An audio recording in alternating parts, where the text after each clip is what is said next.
नाज़रीन की अहम खबर आवाज़ शेयर कनारूं कराची में इंस्पेक्टर चांद न्याज़ी के कत्ल केस में मुलविस जवाबदार के गिरफ्तार किया विया है। एसपी ॾखण राय एजाज ऐं कर्नल नसर की प्रेस कॉन्फ्रेंस करे चयो आहे त गिरफ्तार इंस्पेक्टर के कत्ल करण जो ॾोहो पिण बासे वरितो आहे। जवाबदार अलम बलोच पंहिंजे पीउ अरशद पप्पू के पलांद में इंस्पेक्टर चांद न्याज़ी के कत्ल करण जो एतराफ़ किया है।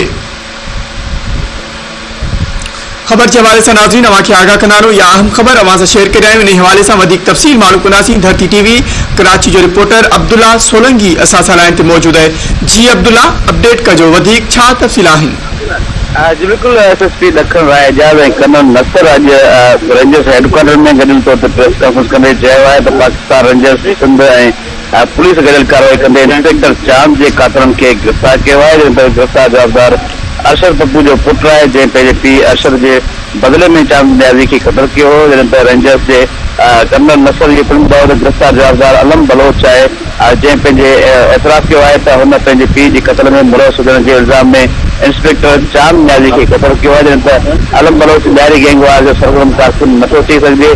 जवाबदार सिर्फ़ु पंहिंजे पीउ जो बदिलो वरितो आहे। जॾहिं त रंजिश पारां पिणु ॿुधायो वियो पिस्टल जा 6 खोल जेके वारदात जे आया त मिलिया हुआ उहे पिणु जेको आहे हुन पिस्टल सां मैच थिया आहिनि। जॾहिं त हिन केस में सीसीटीवी कैमराउनि जी मदद सां ही कामयाबी हासिल थी आहे। हुन सां गॾु अॻूणे इंस्पेक्टर चांद खान अरशद पप्पू जो अॻुवा में मुलविस हो, जंहिंखां पोइ जेको अॻूणे इंस्पेक्टर जो क़त्ल सिर्फ़ु गाज़ी दुश्मन जो नतीजो आहे। अब्दुल्ला, अपडेट करण लाइ अवां जी वॾी महिरबानी।